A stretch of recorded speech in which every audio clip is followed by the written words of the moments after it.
Welcome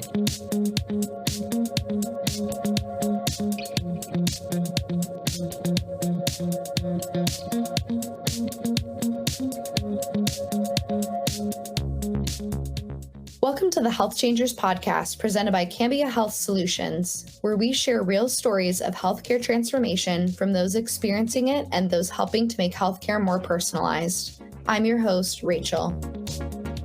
Good health outcomes depend on a wide variety of factors, such as the medical team that cares for the patient and the facilities and technologies that the providers have access to.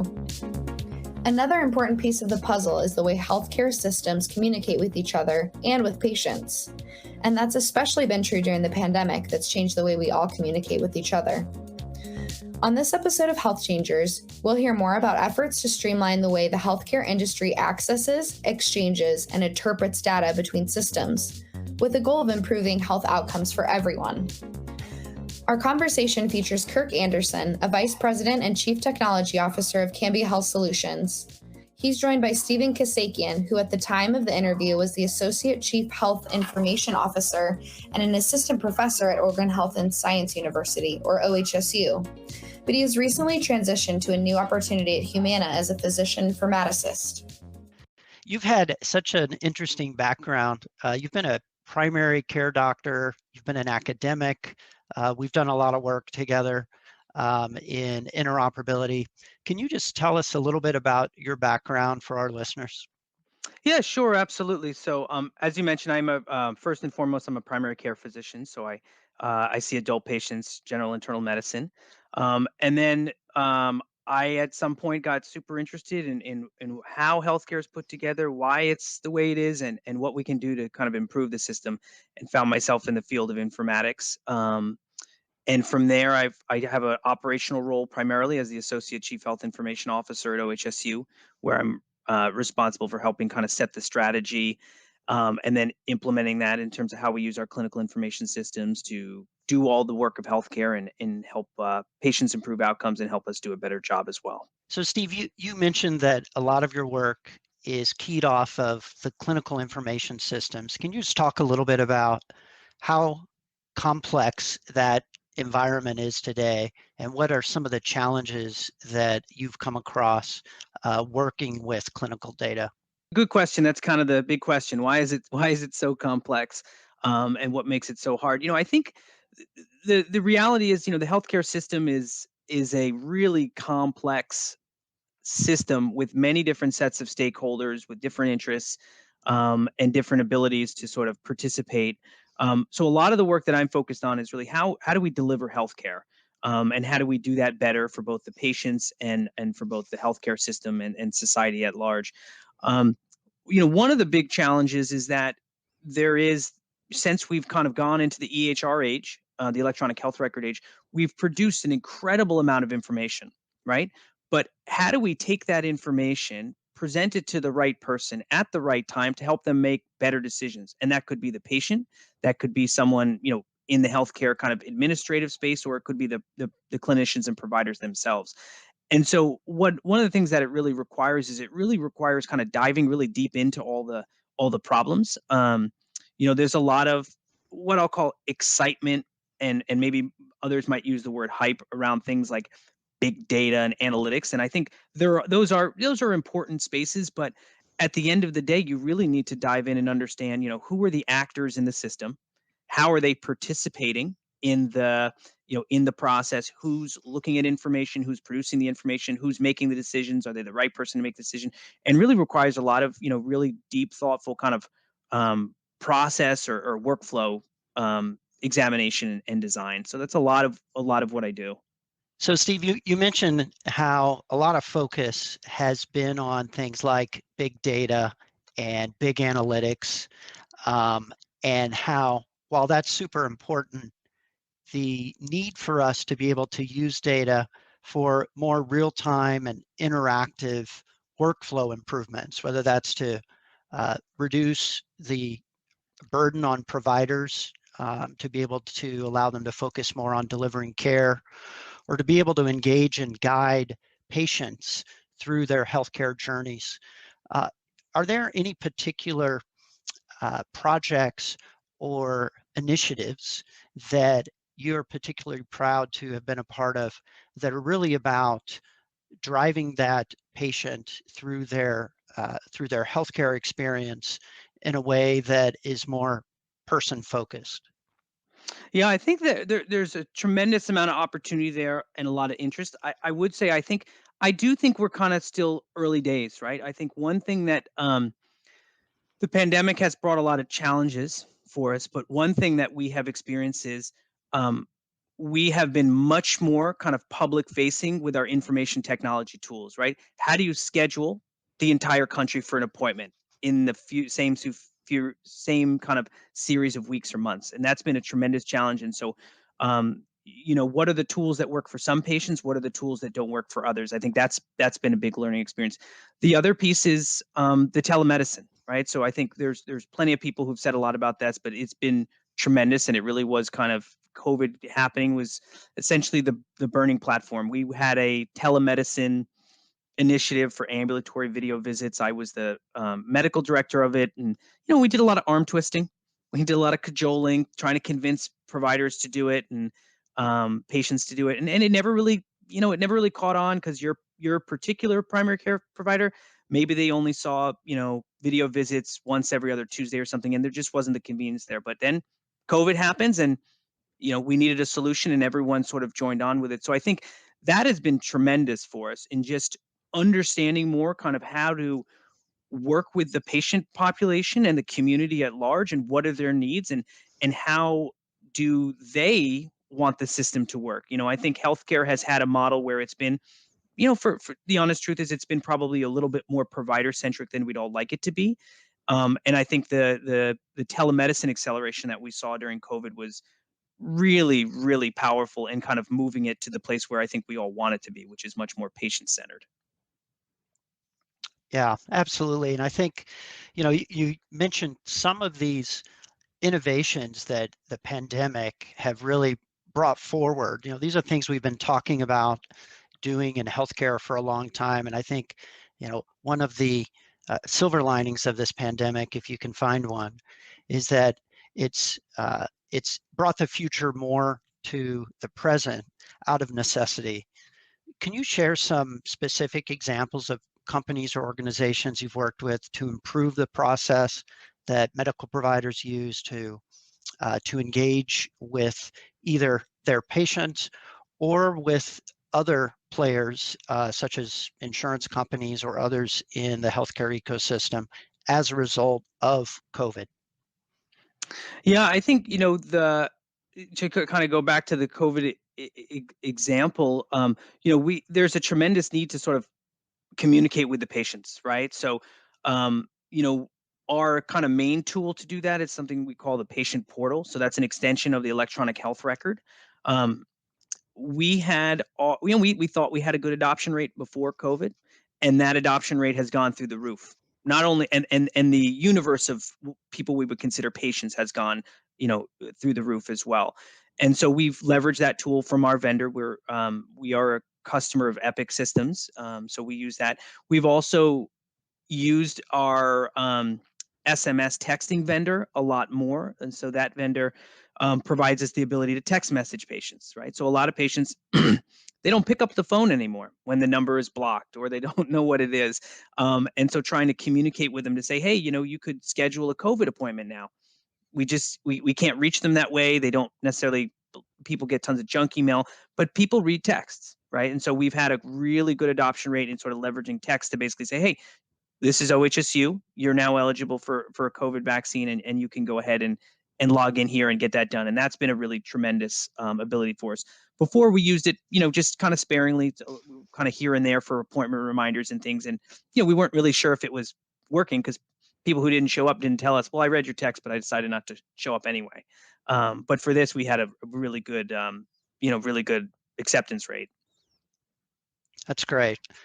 I think at the same time that we're seeing the improvements that you've touched on, there are also concerns about social determinants of health and barriers, equity barriers, given that not all of our population are comfortable with telehealth. Maybe they don't have access to broadband. that others do. So in your opinion, what are some of the things that we can do as payers or providers that can help make sure that these new ways of interacting with the healthcare system can be accessible to everyone? Any thoughts on that? Yeah, no, extremely important question. I think for those of us kind of right out in front of this issue, this was of concern kind of immediately during the transition. I think, there is a recognition, eh, more recognition than there has been in the past, although I think those of us inside of healthcare have been aware of it, that there are serious inequity issues within healthcare, and they have existed for some time. So I think the concern kind of coming out of the gate as telehealth sort of became the go-to solution for just seeing your provider during the pandemic was was it going to help alleviate the existing inequities? Was it going to keep it status quo, or was it going to make it worse? I think what the evidence we've seen so far is that there is a disparity in both a racial and age usage of telemedicine in general. Okay. And then when you break it down further, some analysis that we've done shows that if you look at the modality, if people are using telephone, which some people, have a hard time calling telemedicine, but in the industry, it's generally considered telemedicine as well. But if you look at the modality of use, whether it's telephone versus video, there is an age and a racial disparity and some language disparity between those that use it. So I think, to kind of borrow a phrase that's used in the common vernacular, the first step is to recognize that there's a problem, right? So I think we have done that at my institution, and there's also been a number of other folks who've kind of published on that as well. So I think that's really important. And then I think the next step is sort of trying to understand why those barriers are. So there's some good studies looking at kind of, the Medicare population. And this large survey actually shows that 25% of the Medicare population does not have a smartphone or internet-enabled computer to facilitate video. So, what happens in the future as, if healthcare systems kind of move more towards video, what happens to those patients who already maybe had challenges physically getting there? And are they going to be kind of, at a loss because now, some large percentage of the appointments are going to be pushed towards telemedicine? They won't be able to access those. There's a diminished amount of in-person office visits. So I think, a lot of attention to the issue needs to be paid. Part of the challenge is these issues of inequity are not they're not specific to healthcare. They're kind of part of larger society, right? So people's access to the internet, people have talked about, should social determinants of health include access to broadband? And many people have said, yes, that is a social determinant of health. If you do not have access to broadband, you will suffer kind of structurally worse health outcomes. So I think, there are issues that the healthcare systems need to be aware of, need to kind of make sure that they're not exacerbating them and working towards doing what they can on their own to alleviate them. But I do think that, they are reflections of larger societal issues. So I think working through kind of policy levers is probably the most effective way to go about that. Some just interesting things that I've heard that people have done. There was a group in New York that noticed early on in the pandemic, a lot of their most vulnerable patients weren't being able to be seen, but they identified their locations, and many of them were actually in some of the shelter systems. So they actually went and extended their wireless network into the shelter systems. And I know some other folks who've been in kind of risk sharing arrangements have said, we think it's a net benefit for the patients to be able to connect to us over video. So we, as the healthcare provider and the payer, are going to partner, and we're going to provide them enabled devices so that they can do just that work. And so I think those are some of the solutions that people are looking at it and how they do that. But I do think, again, just, because these are really challenging kind of societal level issues, the policy levers are going to be some of the really important kind of long-term sustainable solutions from my perspective. Sure. Yeah, and I noticed that in President Biden's infrastructure bill, some of the things that you're talking about, things like access to high-speed bandwidth, are being considered core infrastructure. It's not just bridges and highways, but things that we can invest in at a national level that can have an impact. We think about them not always in the context of healthcare in particular, but certainly, as you've pointed out, that's going to remain a barrier that will prevent segments of our population from taking advantage of some of this innovation that that the pandemic has brought into the present. Yeah, absolutely. I think, the common quip in the past was, this community has no primary care doctor. They have no specialist. They have no hospital. I think the state now is you can say the same thing. This community has no internet, right? Right. And if it doesn't have access to broadband, not only the decreased access to healthcare services, but all those other pieces of the economic engine that they need to be successful. Going back to big data, Steve, certainly your career, you've been focused on getting value and insights and predictive analytics out of clinical data from the hospital systems that you've worked with. I know from my experience in Project Da Vinci and the providers that we've engaged with there, that there's also a great desire for those clinicians to have a 360 view of patients that includes non-clinical data, specifically claims data from insurance companies. Can you just talk a little bit about your perspective on that, and what is the value for a clinician to be able to see a complete picture of their patient that extends beyond just their system's clinical interactions?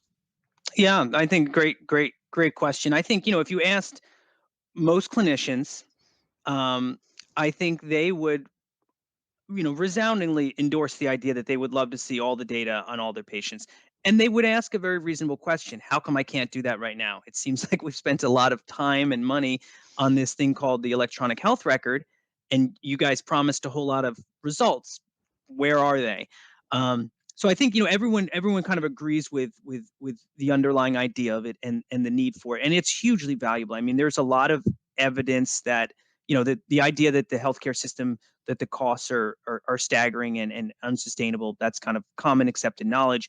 And there's a lot of belief that there's probably a lot of unnecessary, repeat testing and over-treatment because of a lack of access to information and being able to make the right decisions. So people understand the use case, they understand the need. The reality is, when we think about, the problem of having access to all that data, it's, whether it's the clinicians don't have the claims data or the payers don't have the clinical data, it all goes into the chapter on interoperability, which is, I think the I wouldn't call it a buzzword, because I think it's kind of a fundamental problem of the next decade and a half. And I think the challenge is that, there's kind of two pieces to it, right? So there's kind of syntactic interoperability, which is, how does the machine just get connected to send this information so that it's in one database and now it's in the other and someone can see it. But then there's the more challenging problem, which I think a lot of us, tend to gloss over, which is semantic interoperability, which is the idea of, how do you, as a user, understand the information you're getting, right? So when I describe that a cat is gray and is a female, you know what a cat is already. You and I have a mental model that's shared about what a cat is. Well, the challenging piece is in healthcare, the mental models are not really defined. They kind of exist to some degree, but for instance, you could send me a blood pressure. Okay, what kind of blood pressure is that?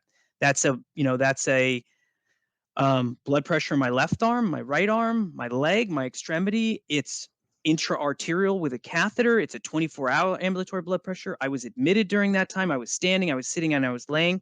So there's all these challenges to sort of being able to encode the data and kind of give it, have that metadata around it to be able to help us understand it. And I think that's really one of the challenges. I mean, if you look at kind of the current state of interoperability, there is, they're starting to sort of work through those problems. And I think that's a lot of the work that, HL7 and some of their various initiatives and the Da Vinci project and the Solar project are doing. But it's challenging work. It's really challenging work. And so, providers right now, if you look, if you go to a healthcare provider, you see a doctor, they've got a lot of information about you in their EHR. And it is, one of the things that they're kind of nervous about is having a deluge of information outside. So how do we get that information? How do we filter it? How do we understand who the user is that's looking at it? What do they need contextually? Sort of where in the patient's journey, what kind of decisions are they going to make so that it doesn't just become, kind of the digital facts of the entire record. So I think that's kind of really the fundamental challenge. And it's not something that's easy, and it is definitely going to take time. And I think, I always feel bad because, the providers, again, I think rightly so, they're kind of just like, why hasn't this happened already? It seems simple, but it's not. And the things specific to your question about claims data, I mean, I think that's really important, especially as the providers enter into, more kind of value-based care contracts or risk-sharing arrangements, to be able to have that total picture and be able to understand, okay, they got a colonoscopy over here or there. I think the future state, ideally, what most people agree we would like to is, you log into the electronic health record or whatever that information system is, and you see the totality of information about the patient. Beyond the interoperability challenges, there are the realities of kind of the privacy and security issues, and in the United States, how those things work out, and kind of who's the owner of the data. And there's still some challenges, I think, to work through there to make the data flow easier. But I think, there's a shared set of goals, which is important to get the journey started. And I think most of us agree on kind of where we want to go, which is helpful. But it's definitely gonna take some effort. But it's kind of fun work. So I enjoy it. It keeps me motivated to coming to work every day. Yeah, I'm glad you brought up the privacy and security angle of this. I spent a lot of my career in healthcare information security, and I get this question a lot as I'm talking about interoperability. There is this concern that, as we talk about interoperability, and when people hear that, they hear data is now moving around that wasn't before. And I think there's concern about that. And I think one of the misconceptions, I think, that's pretty common is that data is not being shared today. The reality is we move data between payers and providers today, and we've been doing it for a while. We've been doing it, though, in these very ad hoc, non-standardized, very complex ways. And that is a nightmare, really, for someone who's tasked with trying to secure that data, trying to make sure that it is used only for the purpose that it was intended. And one of the greatest values, in my opinion, of the focus on interoperability and of moving to standards like FHIR is that we can bring some order and some repeatability to this exchange of data that's been happening in all these different ways. So I think it's really one of the understated values of this work in interoperability is the privacy and security benefit of doing it in a consistently best practices way. Yeah, I think you nailed it. I couldn't agree with that more. I think the reality is, yes, absolutely. There is a tremendous amount of data being moved in all sorts of manners that is completely ad hoc, and we're doing it differently with this group and this payer, and this group's faxing us this, and we're sending these on flat files, and bringing it into a standard process so that you can have policies and control and auditing and all those things is going to be tremendous. So I think that's definitely the right the sort of I think that's the right narrative and the way to sort of help alleviate some of those concerns about the privacy and security. I do think one kind of open question that's out there is how does in the United States we don't really have a consumer data privacy set of laws or regulations. It's pretty loose, and so one of the things that's happened with FHIR is that patients since meaningful use stage 2 have been able to get access to their electronic health record data through FHIR applications from third-party vendors. When the healthcare system has that data and is the kind of controlling entity, it remains under the regulations of HIPAA, and there's all sorts of constraints about how that data needs to be managed. Once the patient data is moved over into the patient control, it's no longer under the HIPAA framework. And that actually was probably the most commented thing on in the information blocking regulations when things came out. It's, what is that consumer? How is the consumer supposed to understand the risks inherent? And for better or worse, I think at the time with the administration, we took a kind of libertarian approach, which was, hey, the patients are responsible adults.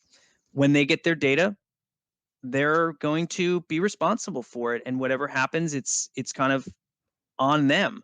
Um, I'm not sure. I think there's still a lot of folks who feel like that's probably not the right approach, both from a kind of practicality and a reality situation, because I think, there is an expectation of, when you're interacting with your healthcare provider, I think you do have expectations of them. And I don't know that, having a tiny disclaimer on a website that says, hey, once you like click here, it's all on you.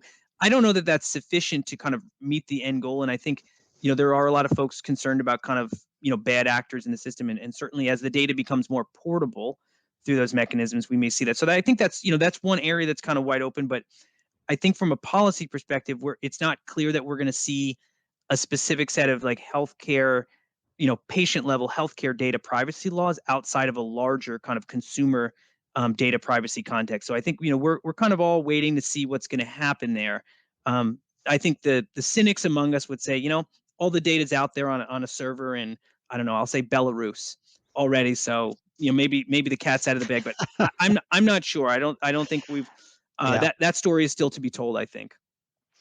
Yeah, and actually that story's being told again, same story, the same kind of challenge, same sort of conversation about, sort of paternalism versus, sort of the libertarian approach as you described it. It's now being told on the payer side as payers through mandates and new legislation, such as the CMS patient access APIs rules, right? Where payers are now making data available through FHIR APIs so that our members can choose whatever app they'd like to be able to download that data and to use it. And of course, as you said, as they do that, that data leaves HIPAA world and it becomes that consumer's data to control and to really be relying upon whatever app they've chosen, be relying upon trusting that app. And I think, accelerator groups like the Karen Alliance that we've been active in are looking at that and trying to bring a trust framework to help with that problem. But I agree with you. It is one that if we don't do a good job of educating the community about these new capabilities, it could really unwind a lot of the benefits that we see of putting consumers in control of their data. Yeah, no, I think that's absolutely true. One thing I am interested to see if someone does, because I think this is probably the sweet spot of being able to do this. Because there's been health apps for 10 years or so, and I'm not sure that exactly how folks are going to kind of take the totality of the data. And I think the real question is sort of, how do you bring value to the patient from their data, right? I don't think just giving them access to it, that's kind of, that's table stakes. We can do that. It needs a trust framework and all that. But what is it that the patients want, right? And my supposition is the first person or company who can find out a way to bring value to the patient and potentially also help them monetize it, I think is going to bring something very interesting to the table. Because I think, there's a mantra in healthcare, not a mantra, but many of us believe, and it's somewhat in the law, that the patients own their data, right? But there's a lot of very big companies who have all that data and resell it in various ways and monetize it consistently, whether it's prescription drug data that's sold to the pharmaceutical companies to do targeted outreach, things like that. I mean, it's, you go online, you want to buy a big healthcare data set and it costs money. Well, if it's the patient's data, how come they're not being remunerated for some of that? Right. And I think that's going to be an interesting thing if someone could sort of come together somehow, provide value to the patients from a health perspective, but also say, hey, if you share your data here, every time that someone uses it in a research study, you're going to get some percentage of that back or something. I think that's going to be really interesting. I think it'll really kind of it'll truly make the world patient centric, right? Because it's kind of the healthcare system, in my mind, it's patients. We want it to be patient centered, but maybe the patient should be sharing some of the financial value of the system as well. So that's it. Just kind of something that's always been That's on my very mind from it. interesting. Yeah. Hey, coming back to the way providers and clinicians are interacting with payers, we've talked about the value of payers being able to exchange and provide claims data to providers in a structured way, such that that provider can derive value out of that and deliver better care. I think another area that we can improve upon as payers, and we're certainly trying to, is in just being easier to work with providers. So forget about shifting big data sets around and focusing in on just business processes that we're engaged in every day. Things like a prior authorization, right? Not a lot of data going over the wire there, but one that I know is particularly a big pain point for providers and for patients, frankly. And going beyond that, it's not an easy thing to manage for payers either.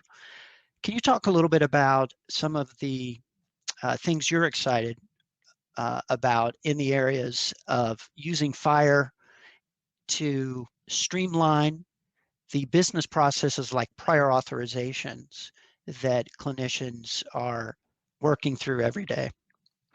Yeah, absolutely. I can say undoubtedly that for everything I've heard, been involved in about FHIR, I am most excited and most confident in the level of success of the Da Vinci project. So that's a project you're aware of, Kirk. So we're a invited member with Cambia working on the Da Vinci project, which is I think I had mentioned earlier in the show, but again, just really it's a multi-stakeholder project run by HL7, focused on value-based care use cases. When I first heard about FHIR, probably at AMIA back in maybe 2013 or 2014, I think I was like everybody. I was super excited, and I just said, "Oh man, there's like so many places to apply this." But as I've sort of watched it roll out and mature, I've realized that that the opportunity and figuring out kind of the right entry point and how to leverage it for the healthcare providers is probably to start with some of the real foundational problems, right? Some of the some of the really inefficient transactions, to not only have things that have real clear use kind of ROI use cases, but also serve to just kind of help the organization build capacity to understand what it is. If you look at a lot of the early FHIR kind of demonstration projects, a lot of them were niche, important, but niche clinical use cases. And those folks we've struggled with adopting those things because, they're not vendors supporting the products. It's, the healthcare, for as much as we do want it to be focused on the right things, tends to have a tendency to focus on, it still has a big financial component. So how do you create a ROI use case on a clinical area that's not totally clear? So it's been tough. But so, my sense of the Da Vinci work has been, it's really focused on those foundational elements. And so, we're engaged in the prior auth use case. And I always thought prior authorizations were really just painful around medications, because that's where a lot of the individual providers see kind of the friction and pain points. But it turns out most everything that I order, a lot of it's prior auth, and it's kind of happening in the background. So when we were approached about participating in the project, we said, we have some FHIR experience. We're interested in interoperability, kind of participating in the greater good of the healthcare ecosystem. But we really want a project. We really want a use case that has a real burning business problem, because we want it to stick. We want it to have that, high level leadership support, have kind of the green dollar ROI. So it kind of gets enmeshed, and then people say, hey, yeah, this is really important stuff.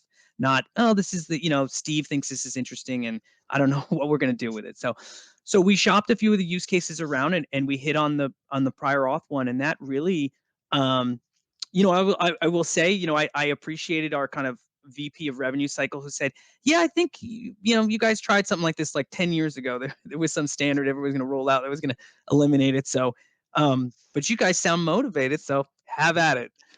So, we kind of jumped headfirst in with the folks at Cambia, and our first and really kind of the value we brought to the project is to really map out what's happening from a business sense. And on our side, it's a very complex process, extremely labor intensive. And, essentially I as a provider might order something, and then we have a set of business rules to try to figure out if we think it needs a prior auth. And then if it does, it drops to a work queue, and then a human looks at it, goes to a website, looks at the rules there, and the rules are different depending upon, even with the same payer, depending upon the